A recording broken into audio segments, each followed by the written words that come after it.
এখনই ভিডিওতে দেখলে আমার নামে প্রায় 50টা ভিডিও পাবেন যেখানে আমাকে গালাগালি করা হয়েছে এবং আশ্চর্য সব ঘটনা, মানে কোনো কারণ নাই টারণ নাই, যা ইচ্ছা, যেটা ডিজিটাল সিকিউরিটি একটা মামলা করলে আমাদের প্রত্যেকটা উপদেষ্টা পদে 300-400 মামলা করতে পারতো এতদিনে।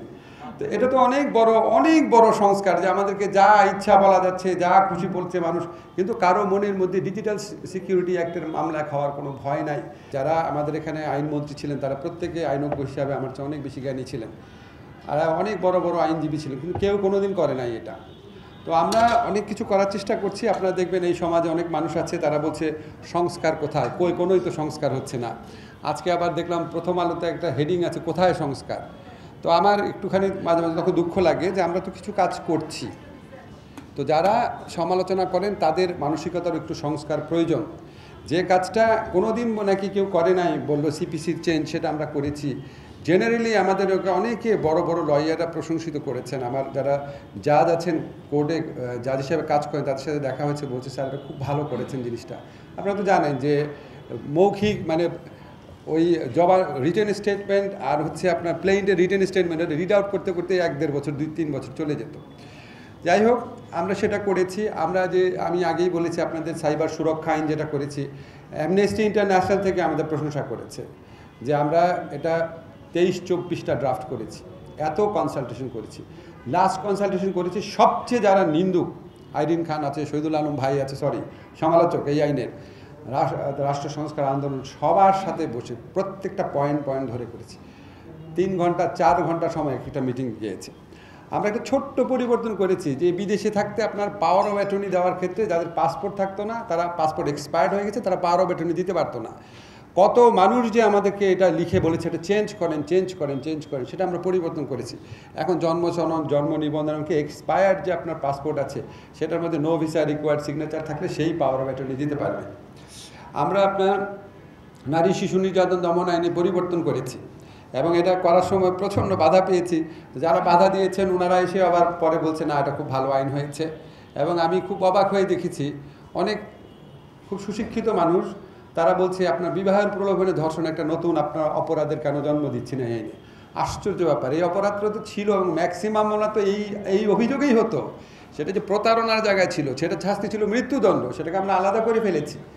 এবং যেটা ভয়ঙ্কর যে ধর্ষণের ঘটনা, সেটাকে আমরা দ্রুত বিচারের ব্যবস্থা করেছি যাতে এটার উপর কনসেন্ট্রেশন থাকে কোর্টের বেশি।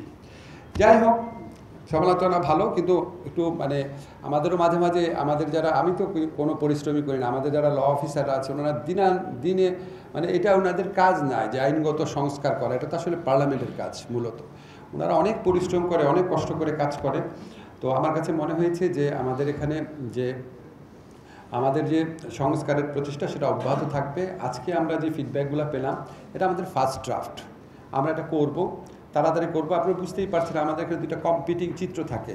মানুষ একদিকে বলতে থাকে কই সংস্কার কই, আবার আরেকদিকে বলতে থাকে যে এত তাড়াহুড়া করছেন কেন। তো দুইটার মধ্যেই ব্যালেন্স আনতে হয়। এবং আমরা অনেক ধরনের সমালোচনা, এখানে তো খুব গঠনমূলক সমালোচনা হয়েছে।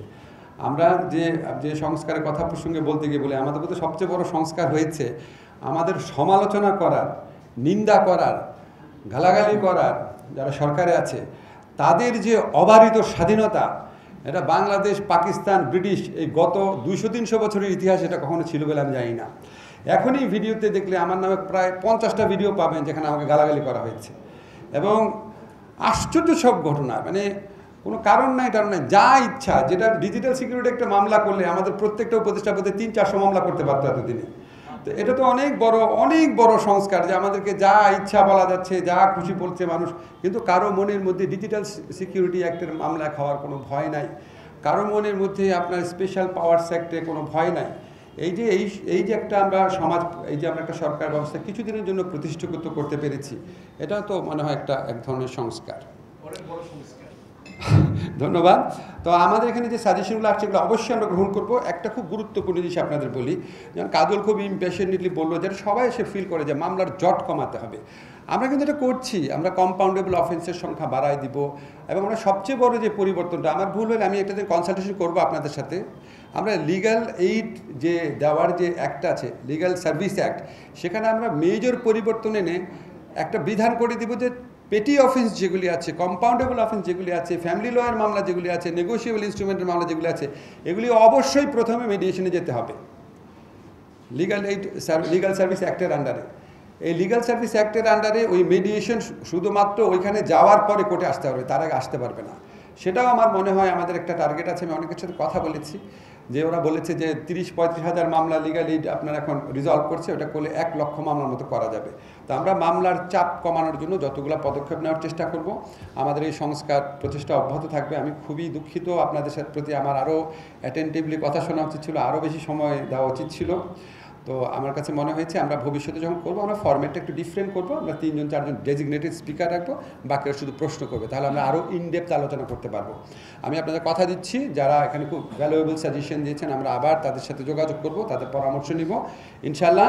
আমরা চলে যাওয়ার আগে একটাই আকাঙ্ক্ষা আছে আমার, আমি যে দায়িত্বটা পেয়েছি, আমরা এমন একটা আইন এবং বিচার ব্যবস্থা এমন একটা উন্নতি করতে চাই যে ভবিষ্যতে কোনো শাসক যদি অত্যাচারী হয়ে উঠে বা রুল অফ ল লঙ্ঘন করতে চায় বা স্বেচ্ছাচারিতা করতে চায়, তাদের জন্য কাজটা যেন যতটা সম্ভব কঠিন করে যেতে পারি, সেটা আমাদের জন্য দোয়া করবেন। এটাই আমাদের একমাত্র